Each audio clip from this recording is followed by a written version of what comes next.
Welcome back to the deep dive. Today we're getting to something I find pretty fascinating, personal mobility, and specifically electric bikes. That's right. Now, for me, part of the joy is the ride itself, the effort, that feeling you get from pure pedal power. Mm-hmm. The classic muscular ride, as some call it. Yeah, exactly. But look, lots of people want something different. They want to get from A to B, maybe get to work, feeling well, fresh, no sweat involved, just the ease of two wheels. And that's precisely the space our sources are looking at today. Mm. We're focusing on one particular e-bike, the Cannondale Mavaro SL1, sometimes called the Neo SL. Okay. Yeah, it's been making some waves, and our mission here is really to pull out the key stuff about it, features, how it rides, and where it fits in this whole growing market. Right, let's jump straight in then, because the sources, they make a pretty big claim saying this bike at around 1,400 euros might actually be the best you can get at that price. It's a bold statement. Yeah, it really is. So what's backing that up? What makes it stand out so much? Well, the sources point immediately to some core design choices. First off, the Bafang motor. It's in the rear wheel hub. Okay, rear wheel. Huh? Why does that matter? Good question. The thinking highlighted is that this placement feels more, let's say, natural. It doesn't distort the bike's frame feel like some mid-drive motors potentially can.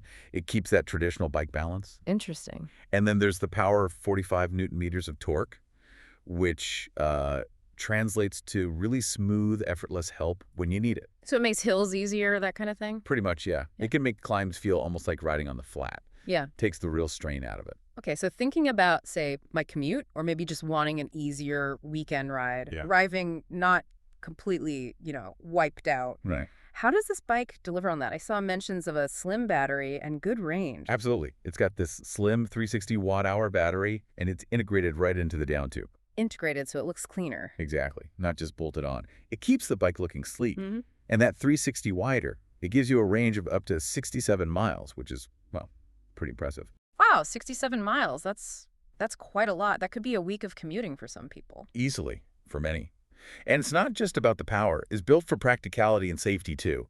You've got suspension forks up front to soak up bumps. Okay, for comfort. Right. Reliable disc brakes for stopping power, which is crucial. And integrated lights, front and back, running off that main battery. Ah, that's handy. No separate charging for lights? None at all.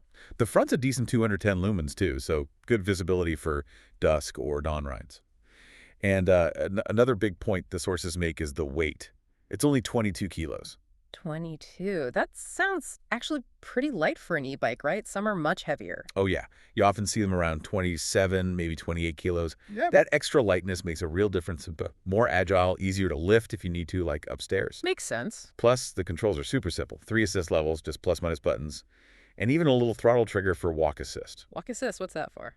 It just gives a tiny bit of power when you're pushing the bike, like walking it up a ramp or through a pedestrian zone. It just makes it easier. It's all geared towards that easy, no-sweat experience. Okay, now here's something that really caught my eye. Longevity. What happens, say, 8 years down the line? Maybe the battery dies, or maybe I just fancy a change. Are e-bikes like this just disposable? That's a really valid concern, the whole future-proofing aspect, and this is where the Cannondale seems quite unique, according to the sources. So? Well, two things.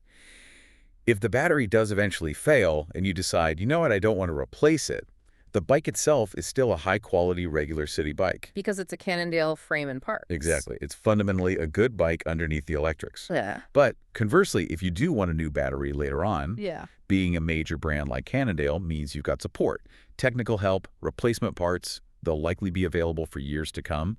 Gives you options and protects that initial investment. That flexibility. Yeah. That sounds like a really strong selling point. Yeah. Peace of mind. Definitely. So how does it stack up against other options? Are there strong competitors? Sure. There are always alternatives. The sources mentioned, for instance, Decathlon e-bikes, which get praise for, good value, solid quality for the price. Right. Decathlon's usually strong on value. And maybe something like the Fido C11 Pro, if you're comfortable buying online.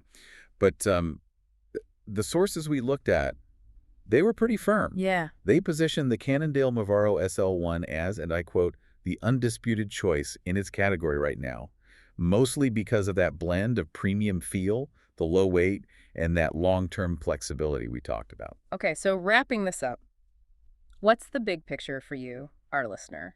This deep dive really highlights that the e-bike world has options for everyone, whether you're like me, maybe still loving that pure pedal-powered effort. The muscular ride. Yeah. Or if you're looking for that smooth, easy glide to work, without needing a shower when you arrive. Bikes like this Cannondale Mavaro, they seem to offer a really smart package. That adaptability and the quality features definitely stand out.